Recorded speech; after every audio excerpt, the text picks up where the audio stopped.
Hello everybody and welcome again. My name is Larissa Rubijevsky with RE/MAX Paus Verdes. And I'm Mike Bjork with First Cal Mortgage. Thank you so much for joining us yet again. And as usual, we're always open for any of your real estate questions, investment points. If you need to discuss something, it's all free and it's all free of obligations as well. We are here to provide the service and education to our clients, friends, and just regular customers. Well, today is quite an interesting topic that we would like to talk to you about. What we're seeing on the regular basis at every single day of our professional life, type of sales. We're seeing a lot of different ones, and there are three major that we would like to talk to you tonight. So at least you know what to expect, know how to maneuver in those, and know what type of rules we can apply to those. Number one, standard sales. Number two, foreclosures. And the last and very least of my favorites, short sales. Now let's talk about my favorite, standard. Of course, those are easy. Those are easy and happy. The seller, the owner of the property is on the title. There is no any distress for the mortgage payments. There is no any obligations to negotiate with the bank. He's selling for whatever reasons they are, and usually they're peaceful reasons. So enjoy those because those are the easiest and simplest one. Now, Mike, talk to us a little bit more about the standard sales and how banks are treating them. What type of down payment, what type of FICO score you're seeing and requesting? Well, you got for example, and you have the regular FHA and regular conforming. You can put less money down. You can go as little as 3% down. But 3% down on even conventional. They'll go as low as long as you have great FICOs, great reserves. Your debt to income ratios are low. Now you got medium size where you got the high balance. Obviously, we're going to see some changes in the near future of that from 729 to 729, 750. Come September 30th, they have to actually close by September 30th. Drop down to 625, 500. So, guys, really important to remember. September the 30th or after that will bring us a lot of changes in this market, I think. Yeah, and even FHA is talking about maybe raising their minimum down payment requirement to about 5%. So that may happen as soon as this fall as well. So those are different things we're kind of maneuvering through a little bit here. And then the high end, you got the jumbo market, and you could be anywhere between 20 to 30%, and the higher the loan amount comes, sometimes it's as much as 50% down payment, because maybe you're buying a $5 million home and you need to put 50% down or approximately. So it depends on what you're looking for. But you know what, people do have options in comparisons to, let's say, a year and a half, even 2 years ago. You're definitely in the more friendly lending environment, my feeling. Is it right? Yeah, I think so. We even have partnerships with different niche areas. Like, for example, at the high end, we have it. So we have like that pledged asset. I mean, we've talked a little bit about that, where you have money, but you just don't want to touch that money, and you want to be able to keep it in your accounts and raising interest or giving a rate of return. You pledge that, you just don't touch it, and you can put as little as 10% down and have approximately about 30% of that money into an account, but you just don't touch that money until maybe you gain enough appreciation and do maybe another appraisal future down the line, and then or you put money into it. So depending on what your circumstances are, but it's called a pledged asset, and we can go up to at least $5 million on that type of program. So it's a nice program. Very nice one. Yeah. Now let's talk about foreclosures, or commonly known as REOs.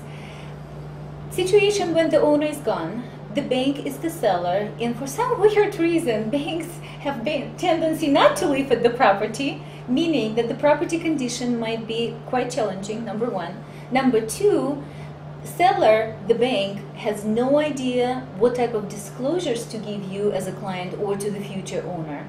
You probably want to know who died at the property at least for the next 3 or 5 years. You don't want to find something funny when you move in. No. Unfortunately, bank doesn't give you that information. You're buying it with your eyes closed, and that's so crucial to have a really good picture of what the property looks like inside and out. Go to the neighbors, talk to them. Those are usually really great referrals for whatever the condition or occurrences that might have happened in the past. Now, let's say I see REOs and they're usually in a horrible shape. You're missing all sorts of things. How do you as a lender treat that? Well, first of all, we have to find out, is the property even habitable? And then the second thing is there any additions or these type of things that maybe went unpermitted? Because most loan programs won't allow anything without permits on the property if they had anything done to the property.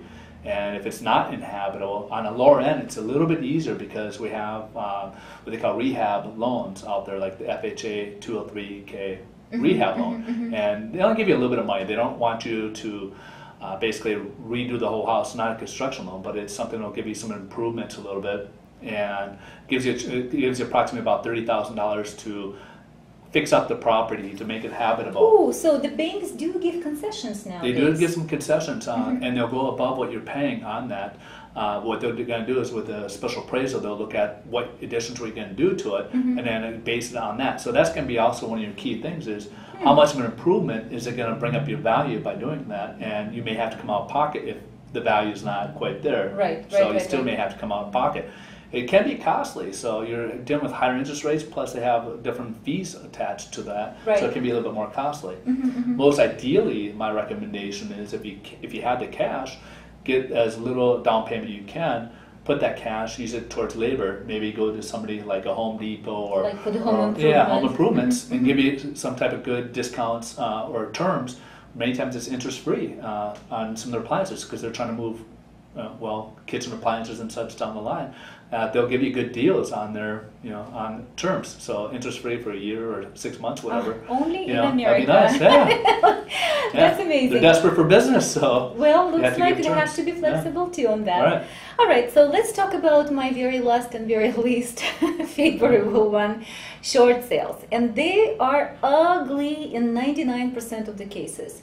The last short sale that Mike we did together, it took us almost a year and a half to finish. Not because we were not doing our job, only because the banks are so overwhelmed with dealing with them. They have files and files and files of the short sales to approve, and each of them needs to be taken individually. So there are a couple of problems with short sales. Seller is on the title. However, the bank needs to approve your price, the buyer, whoever you would like to buy it for, because the value of the property is so much lower than what they owe against the property. So the bank just have to really digest whatever the difference is. Sometimes it's less than we would expect, and that's why it gives us a really big challenge in terms of, number one, waiting time, and number two, a big question mark, what the bank would agree to sell this property to you. And again, in all cases, there is three problems with the property and with the whole situation. Number one, the seller is broke. There is no concessions. He's going under huge survivorship. There is a lot of trouble. Most likely, there is no money, so no concessions. You're buying the property really as is. Number two, the seller is broke. There's no way around that. Too bad, and unfortunately, that kind of shows his faith in terms of disclosing things. It's pretty much the same as the foreclosure disclosures. They're not very willing to work with the buyer, only because they just don't care anymore.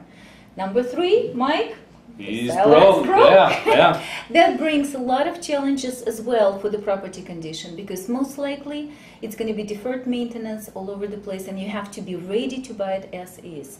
Now, the same situation with short sales versus foreclosures in terms of the lending practices, or they a little bit better or worse? What is the a lot of it comes down to what because you're dealing with the banks. You're, in a sense, you're almost kind of dealing with a bank that's almost the seller in this case, because they have to prove everything. And because of that, sometimes the banks are slow, as we experience, and signing, giving you those approvals. Now, once they put it into your court, they want you to act like immediately. But when it's back into their court, they take their time. And that brings a lot of challenges in terms of the interest lock. I think you have like 60 days. We can go up to 60 days, But sometimes short sales approvals, sometimes they take months and years. So that's ugly, and you have to be really patient, and you really have to know what you're doing. Again, time commitment is the most important one, but again, you have to calculate your money and make sure maybe you need to go and look for something else more friendlier in terms of your investing. What else? Well, I'll simply say, short sales are here to come. We're going to see more and more of them as we go along, and so we're going to see more of those type of transactions on the market. There's no way around it. Banks don't want to take them in, and it's easier to have somebody in the property, because that's almost the difference. Is somebody's still living there versus the bank took over, and that's kind of where the transactions are. I really do hope that it's going to be a little bit friendlier for the consumer to purchase short sales, and hopefully they will make more sense in the future because we will see more of them coming up. Maybe the banks will be more cooperative on the taxes to pay on behalf of the seller. Maybe they will be more flexible with the concessions, at least for the termite work, because usually they don't. Unlike foreclosures or standard sales, that's really a nature of the beast. Anyhow, it's all about money, right calculations, and right timing, and we're here to help you with all three of that. Please do contact us at any moment. We look forward to hear from you. Again, if not for the business or referrals, if you would like to talk to us or find out more information about what we're seeing and going through on a daily basis, do call 310-387-1414. And I'm 310-694-3544. Thank you very much for joining us, and we'll see you next time very soon. Thank you. See you later. Bye.